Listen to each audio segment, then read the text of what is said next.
Welcome back to the Bitcoin Season 2 weekly live stream. This is me, Charlie, under Blockspace Media, doing a Bitcoin Season 2 live stream about midday every Monday. This is a metrics heavy episode, live streamed video on YouTube and X.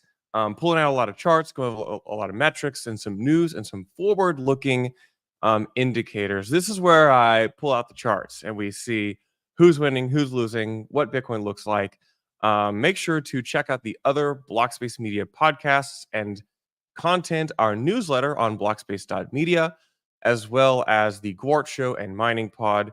The Bitcoin Season 2 podcast does a Monday, which is today, live stream, and a Thursday release of more in-depth interviews. So today, we have always interesting things happening on Bitcoin. We're going to talk about the OKX funny little consolidation issue, and Bitcoin fees are pumping because of that. And then also, I think another narrative that I'm going to inject in here is that BRC20s may get a little bit of a return. So without further ado, I'm going to launch into the metrics. Let's start with Bitcoin. So mempool.space, we see the current fee rate on Bitcoin is a little bit higher than it was last week. We're in the high 20s. But if you look at it, you actually see over here on the right, if you're listening to this, I'm looking at the mempool.space chart of the depth of transactions on the average mempool. We see a huge spike here. This is this past weekend. We'll talk about this. This was OKX kind of tripping over themselves, consolidating UTXOs. What is consolidating UTXOs? Well, you have to read our newsletter. I'll also review it here. Let's also take a look at Merch's Dune dashboard. Just what kind of transactions are happening on Bitcoin? Well, we see with this chart regular transactions versus BRC20 versus other types of transactions. Since April 20th, since the halving, the majority of transactions by number have been runes. We're talking 70, 60, sometimes 80% of the transactions by type on Bitcoin are runes transactions. If you watch previous streams, the number of the runes market is kind of up and down, but has been recovering a bit. That we had a bit of a pump last week and it's pulled back a bit. But we saw a bit of return of BRC20 transactions. Why? Well, we'll get into that. And then the other chart here that I think is really important is just the regular, just the fees dedicated to all these transactions. So again, I pulled up a chart which shows just the fees by transaction type, and fees are down comparatively, since the big rush over the last winter and the pump over the halving. But we have seen a little bit of a fee recovery where we're getting anywhere from 40 to 50 Bitcoin in fees per day across the board, from regular financial transactions to runes to BRC20 to other types of inscriptions. Another metric, and I don't see any other Bitcoin podcasts really covering this, is looking at the amount of TVL, total value locked, on what we might call Bitcoin L2s. Now, these are the various types of scaling or Bitcoin abstractions. I won't get into what makes an L2, but I love the bitcoinlayers.org. But let's look at the metrics. So we have Bob here from Interlay, partnered with Marathon Digital to merge mine this chain. Bob has is a majority wrapped Bitcoin, some deposits on Sovereign and TBTC. $300 million TVL, which is pretty significant. That's a lot of economic weight on that chain. We see daily deposits going into Bob have plateaued over the past month, but they've been pretty consistent since the end of March. Moving over to Mezzo from Thesis, we see about $126 million TVL, again, into the nine figures. 1,100 wrapped Bitcoin equivalent, and 6,600 addresses. We see another similar chart with with Mezzo here, where we had a large entrance of depositors in late March and early April, as Thesis promoted the Mezzo L2, and we've seen a bit of a plateau over the past month of depositors. Again, this, I don't believe withdrawal is yet available for this L2, but they do promote a yield bearing mechanism on chain. Very interesting to watch this. And then the other kind of third major, I'm going to call it an L2 here again, is Merlin. This is largely popular in Asia with a whopping $1.5 billion in TVL staked on this chain. You've heard me talk about personally on my own platforms and on some block space pods, but I would be cautious, as the exit of this L2 seems a little under question.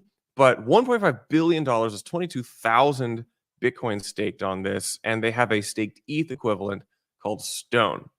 100,000 staked ETH according to their own metrics. So look at this chart here where we get to see the Bitcoin staked on Merlin chain since February of 24. We saw massive depositors throughout February and March. The Great Merlin unstaking just after the halving in April. And then it's been mostly plateaued since then. We saw a little bit of an increase in depositors onto this L2 in the first week of June. Let's move on to Ordinals, my favorite Dune dashboard from Data Always on Dune. 67 million inscriptions, the majority of which are BRC20. But I'm going to zoom out in a second here. So we have here a chart showing the kind of number of inscriptions happening per day. This includes JPEGs, but also BRC20s. And we saw inscriptions pretty much drop off a cliff and go to near zero comparatively right after the halving, as runes captured the narrative. Well, over the past couple weeks, really the past week, we've seen a bit of a return in inscription activity. This is almost exclusively driven by BRC20s from Unisat. I will talk about this again in a moment. So we are seeing inscription activity return. Again, it's mostly the JSON type 5-ticker pizza mint from an airdrop from Unisat. Let's see. The other charts on here, I will probably skip those. I'm just going to go straight to the marketplace dashboard from Domo. $4.1 million in aggregate marketplace volume to date across all major marketplaces, as tracked by Domo's dashboard. We see volume by marketplace having returned a bit over the past month, as the runes recover, and as I mentioned, the kind of the BRC20 resurgence. I think one of the things I want to point out here, and I'll talk about this a bit, is a kind of the marketplace wars or marketplace competition. You have Unisat, OKX, and Magic Eden as these three kind of tightness dominant marketplaces, and they do vie for a competition, and they kind of eat into each other's market share, but it has this kind of cadence and rhythm to it, which is kind of dependent upon what the hot type of thing to mint is on Bitcoin. So we saw here, you see this line, this is 6:07, this is Friday of this past week, where we had a massive pump in marketplace transactions, which corresponded to an increase in marketplace volume.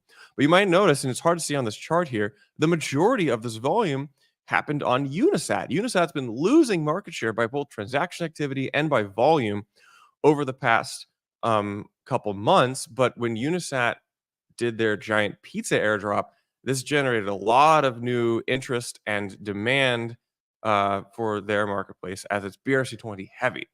This is interesting to watch. Last week, this stream, I was talking about how Magic Eden had been increasingly their market share had been increasing, mainly eating into OKX and Unisat's market share. But we saw a couple days where Unisat did burst back on the scene. this past week as they distributed their pizza token. Um, User growth on all these exchanges and marketplaces has begun to creep up a bit. Again, this chart shows unique users by marketplace. It's really just tracking like unique wallets, but I think this does mitigate a bit of the dual wallet count. But we saw user growth kind of plateau to a few thousand new users per day. But it seems to be ticking up again. I don't want to read too much into this little tick here over the past 3 or 4 days, but it does seem to be returning. We'll see how this goes. Let's move on to runes. So runes, going to the Genie data dashboard, runes market overall market cap peaked this time last week at about $2.2 billion and has declined a bit. The mania did have to take a breather. We're now at about $1.8 billion for this overall market cap of all fungible tokens of the runes type. This little graphic here, this fun icon from Genie Data shows Casey's health, referring to a joke that he made that he would commit seppuku if runes did not have $1 billion in overall market cap. Well, Casey is safe. He's about 80% over the safe line, as runes are at about $1.8 billion in total market cap. I'm going to be hitting this dashboard a lot until I find a better one. This is from Poshi on Genie Data. 24-hour volume on runes, roughly 6 million, 15,000 unique sales. And we see the daily volume trends on runes here declining a bit over the past couple days. This is a chart I tweeted out just a moment ago, which shows daily exchange volume percentage. I think this is really interesting. So discounting that event with Unisat, we see that Magic Eden is pretty close to becoming the super majority of transactions for runes by volume. Magic Eden is currently doing about 60% of the volume for runes, with OKX doing about 30%. Unisat with about 6%. This is now kind of looking almost like a duopoly across the marketplace space for runes. Magic Eden had not really found market fit or market like traction for fungible tokens, as they'd been mainly like a JPEG marketplace over the past year. But as they were able to be first on the scene with runes right at the halving, they certainly have seen a lot of increased market share. So be interesting to see how this story develops. Again, look at this past 24 hours exchange volume distribution. This top bar is Magic Eden, $3.6 million. OKX with less than half that at $1.7 million, and Unisat at $500,000. The top 24-hour price gainers. I don't know if I'm going to spend too much time on this. I don't know if I want to make this like a ticker price show, but it's some random animal themed tickers, and we have that's probably all I will spend on that. Let's go into the news. The news this week, and I wrote about this in the Blockspace newsletter that came out this morning, is that you saw, as I said, a fee spike here this past weekend, which was from, again, that exchange OKX consolidating UTXOs. What does that mean? Well, I go into detail about what that actually means in our newsletter, but I'll summarize it here. Basically, as people deposit to an exchange, the Bitcoin they deposit is in the form of outputs. So they'll send Bitcoin to an exchange, and then that exchange has to manage the outputs that are pointed to them. We call those unspent transaction outputs, or UTXOs. So on all these UTXOs, it's you kind of want to manage having how many of those you own. So you want to typically reduce or consolidate those. So these exchanges will have to create transactions to take, say, 100,000 UTXOs down to, say, 10,000. This is just good practice and reduces future fees. Well, OKX did a very not optimized UTXO consolidation this weekend, where they basically would send out in batches, where they'd have one batch estimate the new average fee to get into a block.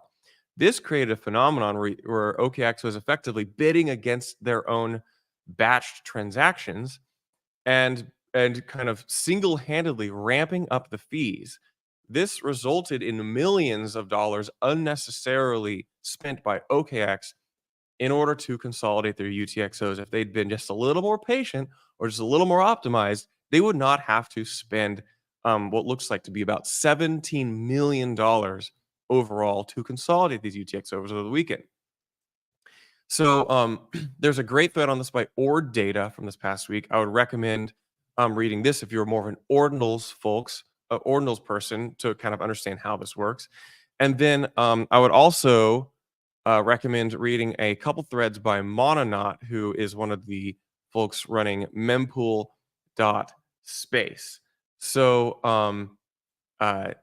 yeah, the final results for this is that it was about 2,385 transactions with about 357,000 inputs. They had an average fee rate of 246 sats per vbyte and cost 254 Bitcoin in total fees. That could have been reduced significantly. So on this topic, I wrote a blog. Make sure you hit up blockspace.media, read the latest blog, subscribe to the newsletter, called "Nobody is Ready for High Fees." And my point is that when you have these tier one exchanges doing these kind of UTXO consolidation flubs, and this is, they can stomach that loss. Like, that's expensive, but like they have large treasuries, and this gets into kind of R&D budgets. But like their challenge and their lack of optimization for UTXO consolidation extends down to the Bitcoin user base. So if you've been degenning BRC20s or if you've been DCAing Bitcoin, you could have you could face similar issues in the future. So I make this point in this newsletter where I point out that this could be a looming problem for the Bitcoin ecosystem, I think this is kind of a technical issue which has to be solved at the UX side.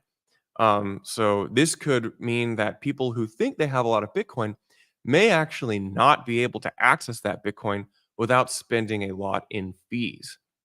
So this is, I think, very important to keep your eye out for. And I'll be talking a lot about this on my personal Twitter and platforms, as well as on Blockspace channels. So the other kind of news, again, I'm going to go back to the Blockspace newsletter from last Friday, is that this OpCat thing that the Taproot Wizards are pushing, that the Quantum Cats Ordinals collection promotes, is an opcode and soft fork onto Bitcoin, OpCat. This seemed like a fringe thing about 6 months ago. In the latest newsletter, I kind of break down both a timeline and a TLDR of where we are. That the BIP for OpCat was really only introduced in late fall of last year, and it seemed like a fringe thing. But in just a matter of 6 months, this OpCat topic has become pretty mainstream. In fact, it's found broad support among a lot of people who I think were not talking about it 9 months ago. From Adam Back to Starkware, it's live on Bitcoin Signet. You have some other people who are, I would say, they're pragmatists and they're conceding some ground on OpCat. I use the example of Shinobi as he is a critic of OpCat, but he's pro-covenant and a pragmatist. So you see like this, people generally fall on the side of pro soft forking Bitcoin in the interest of solving what some people anticipate are some issues for scaling and UTXO ownership. Let's look forwards. Coming up next, we have Inscribing Nashville, which is the kickoff conference to the bigger Bitcoin Nashville in July. Blockspace will be at Inscribing Nashville in force. In fact, we'll actually have a whole kind of broadcast component to this Inscribing Nashville conference, where we will be doing interviews and in-depth content with the headliner speakers of the conference of Inscribing Nashville. So keep your eyes peeled. We'll be dropping some discount codes, and we will be promoting and kind of teasing what we're doing with this. speaking of teasing what we're doing with this, um, if you like and subscribe to Black Space Media on wherever you stream or YouTube, Spotify, Apple, whatever, RSS feed, on Thursday, I have an interview coming out with Leonidas. Yes, we're talking meme coins, specifically Dog Go to Moon. What could be the first $1 billion meme coin on Bitcoin. So I had a great conversation with him. That's dropping later this week. Make sure to like and subscribe, and notification bell. So without further ado, that is the Bitcoin Season 2 weekly update. Make sure to turn on notifications, hit the subscription button at the various platforms, and I will see you on various Blockspace Media content platforms. Thanks so much.